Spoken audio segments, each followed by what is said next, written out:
Vous êtes sur Africable Télévision. Bonjour à toutes et à tous. Bienvenue dans votre édition consacrée à l'actualité de la mi-journée. Voici à présent les titres de ce journal.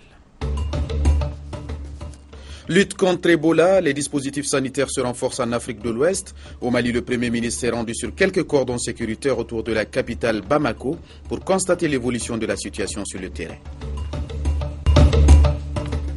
Et puis la Malaisie avec ses inondations, les pires depuis des décennies, 120 000 personnes ont été contraintes de quitter leur domicile. La colère monte dans le pays puisque dans le même temps, le Premier ministre malaisien jouait au golf avec Barack Obama.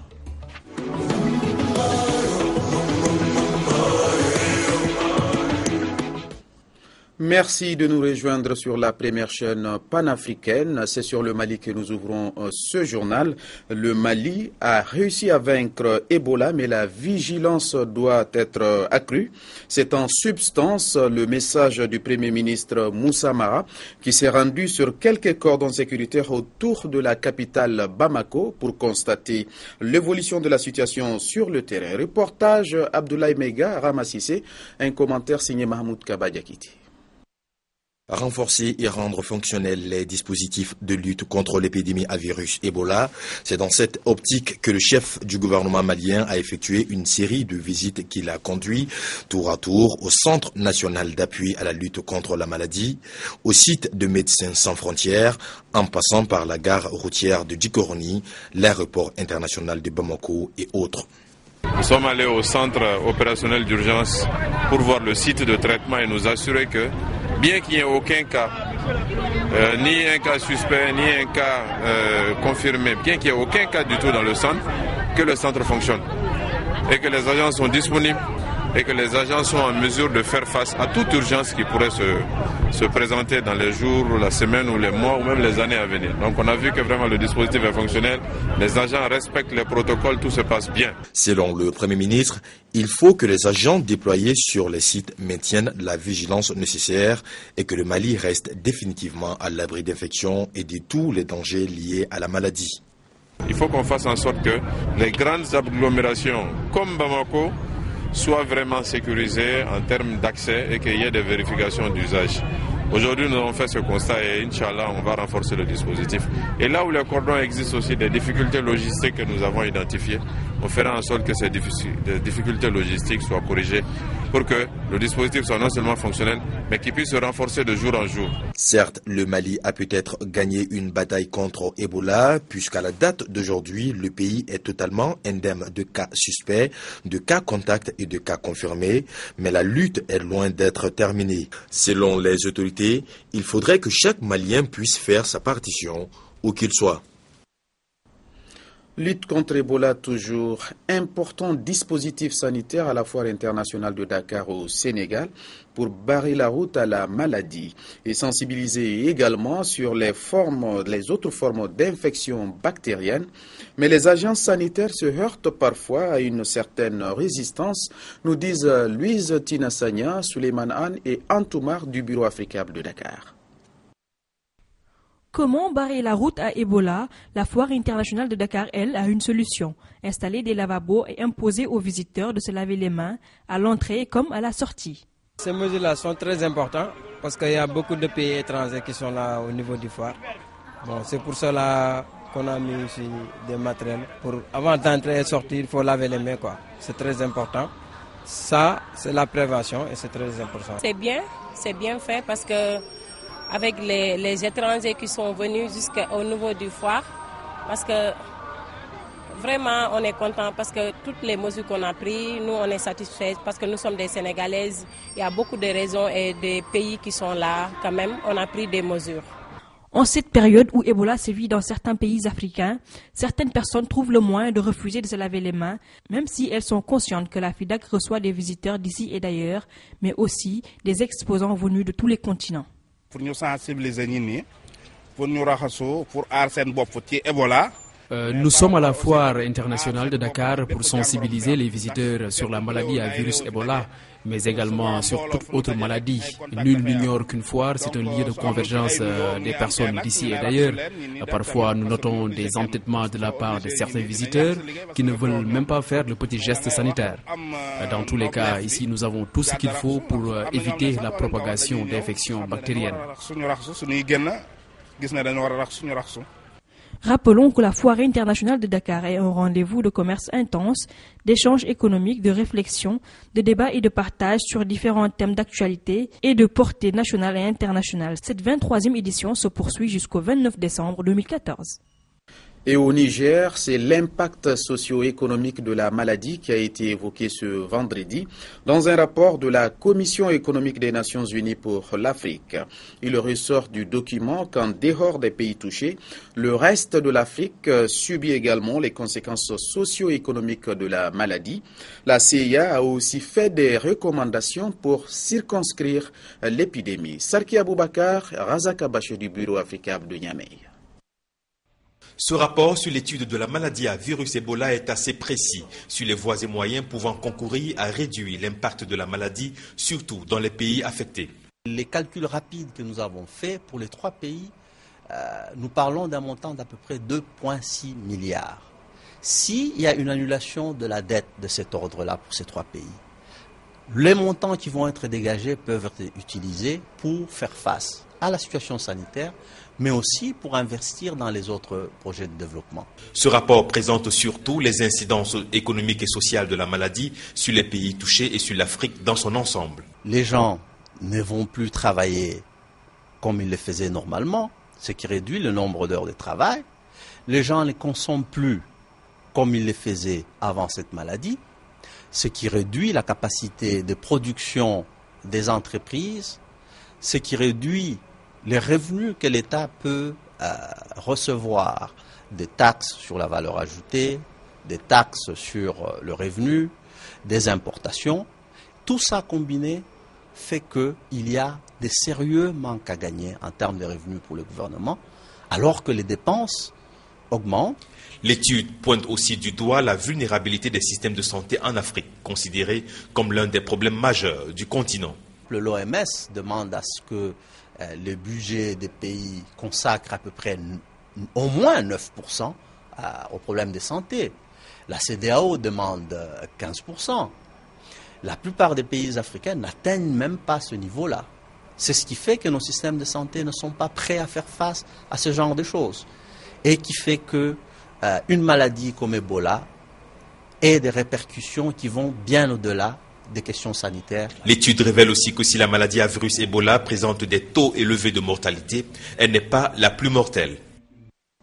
Sur un tout autre décor, direction la Libye, où l'un des plus importants terminaux pétroliers du pays a été la cible de roquettes tirées par des miliciens islamistes opposés aux forces gouvernementales.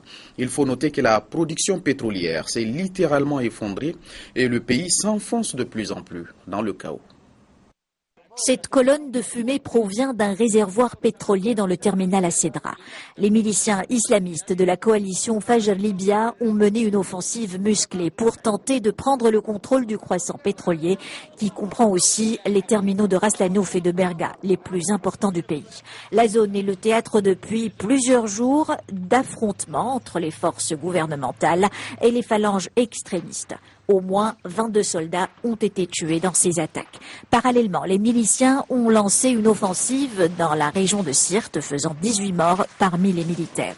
Les forces du général à la retraite Khalifa Haftar, qui tentent aux côtés des forces du Premier ministre reconnu par la communauté internationale Abdallah Al-Thani de reconquérir les villes libyennes échappant au contrôle de l'État, ont perdu plusieurs positions ces dernières 24 heures à Benghazi. Par ailleurs, au moins 4 membres de Fajr Libya sont morts à une quarantaine de kilomètres à l'ouest de Tripoli dans un raid de l'armée. En parlant de pétrole, depuis quelques semaines, le cours du baril s'est stabilisé autour des 60-62 $ et il n'est pas exclu qu'il continue à baisser puisque les États membres de l'OPEP, l'organisation des pays producteurs de pétrole, à commencer par l'Arabie saoudite, refusent de réduire leur production. Le rouble a perdu plus de la moitié de sa valeur depuis le début de l'année. Un effondrement économique engendré en partie par la baisse des cours du pétrole, la Russie étant un grand exportateur. Les ménages sont touchés de plein fouet par cette crise inattendue. Idem pour l'économie iranienne, les exportations de pétrole étant la première source de revenus du pays. La République islamique dénonce une conspiration visant à la déstabiliser via la réduction des prix de l'or noir. Il n'y a pas de doute qu'il s'agit d'un complot, mais nous continuerons à chercher des revenus autres que ceux des exportations de pétrole. L'Algérie n'est pas mieux lotie. La fiscalité pétrolière contribue pour 60% au budget de l'État. Le pays, qui tire plus de 95% de ses recettes externes de la vente d'hydrocarbures, a décidé de geler les recrutements dans la fonction publique pour faire face à la baisse des prix de l'or noir. Du côté des pays du Golfe, par contre, pas question de réduire la production pour enrayer la chute des cours qu'ils imputent à l'absence de coopération des pays extérieurs à l'OPEP. Nous ne savons pas ce qui va se passer à l'avenir, mais ce dont nous sommes sûrs, c'est que ceux qui ont les plus grandes capacités de production contrôleront le marché. Si les prix du pétrole restent à leur niveau actuel, autour de $60 le baril, l'Arabie saoudite perdrait alors la moitié de ses revenus en 2015 et prévoit d'ailleurs un gros déficit pour l'année prochaine. Et dans le reste de l'actualité, la crise ukrainienne, échange de prisonniers entre Kiev et les séparatistes pro-russes, 222 rebelles contre 146 soldats ukrainiens en présence de l'OSCE. 146 soldats ukrainiens d'un côté, 222 hommes et femmes pro-russes de l'autre. À l'appel de leur nom, ceux qui étaient quelques instants auparavant encore prisonniers s'engouffrent dans les cars et les camions pour retrouver leur famille. Certains pro-russes reviennent sur leurs conditions de détention. Ils nous ont traités comme de simples criminels, nous ont mis en prison et c'était tout. La justice n'a même pas essayé de nous écouter, décontenté de s'expliquer, tout ce que l'on disait tombait dans l'oreille d'un sourd. Cet échange de prisonniers fait suite aux discussions de paix qui se sont déroulées mercredi en Biélorussie et fait partie des conditions sine qua non pour une paix durable instaurée par le protocole de Minsk signé par Kiev, les rebelles et la Russie en septembre dernier. Mais si ce point a été respecté, le cessez-le-feu prévu par le protocole est lui constamment violé. Il y a 2 jours à peine, un convoi de l'armée ukrainienne a été attaqué, faisant un mort parmi les soldats. Une des voitures était en train de s'arrêter sur le bord de la route. Les rebelles pensaient sûrement qu'elle transportait des hommes parce qu'elle penchait d'un côté. Pour l'heure, les pourparlers entre les différentes parties sont au point mort. Les discussions devaient reprendre vendredi, mais la réunion a finalement avorté, sans qu'aucune autre échéance n'ait été établie. Même sujet avec ce nouveau coup de colère de la Russie. Vladimir Poutine vient de mettre à jour la doctrine militaire russe et comme il y a 4 ans, elle désigne clairement l'OTAN comme une menace pour la sécurité de la Russie. Vladimir Poutine a-t-il raison? Écoutons l'analyse du dernier président de l'Union soviétique, Mikhail Gorbatchev. Je pense que les menaces de l'OTAN et des Américains ont causé beaucoup de problèmes au président Poutine. L'expansion de l'Alliance, le fait qu'elle encercle la Russie, la construction de ses bases partout dans le monde. Le président a raison quand il tient plus particulièrement les États-Unis responsables de tout ça. Et nous en venons aux inondations en Malaisie, les pires depuis des décennies. 120 000 personnes ont été contraintes de quitter leur domicile. La colère monte dans le pays puisque dans le même temps, le Premier ministre malaisien jouait au golf à Hawaï avec Barack Obama. Ce ne devait être qu'une partie de golf avec le président américain. Le 24 décembre dernier, le Premier ministre malaisien Najib Razak ait traîné ses clubs sur les greens hawaïens et profité de ses vacances de fin d'année. Un repos bien mérité selon son gouvernement, qui finira par lui causer du souci. Son pays est confronté aux pires inondations depuis des décennies. Les routes sont désormais bloquées, les communications coupées et plus aucun train ne circule dans les zones touchées. Les équipes de secours ont-elles bien du mal à venir en aide à la population à cause du niveau très élevé des eaux. Des hélicoptères transportant de la nourriture, de l'aide médicale et de l'eau potable ont quitté la capitale Kuala Lumpur ce vendredi. Au total, 118 000 personnes ont dû être évacuées. Des inondations frappent chaque année la Malaisie pendant la saison des pluies torrentielles qui pourraient bien toucher le sud du pays, jusque-là épargné. Désormais attendu sur place, le Premier ministre doit superviser les opérations de secours. La Malaisie se prépare à une fin d'année difficile. Plusieurs régions ont d'ores et déjà annulé leurs festivités de fin d'année, par respect pour ceux qui ne passeront pas le nouvel an chez eux. Cap sur le Pakistan, avant de refermer cette édition, le Pakistan où les forces de sécurité affirment avoir tué un chef taliban. Il aurait été abattu jeudi dans une zone tribale du nord-ouest du pays. Ce chef taliban serait à l'origine de l'attaque contre une école de Peshawar qui a fait 150 morts. Peshawar, le 16 décembre dernier. Ce jour-là, des talibans pénètrent dans cette école militaire. 149 personnes sont tuées, dont 133 enfants.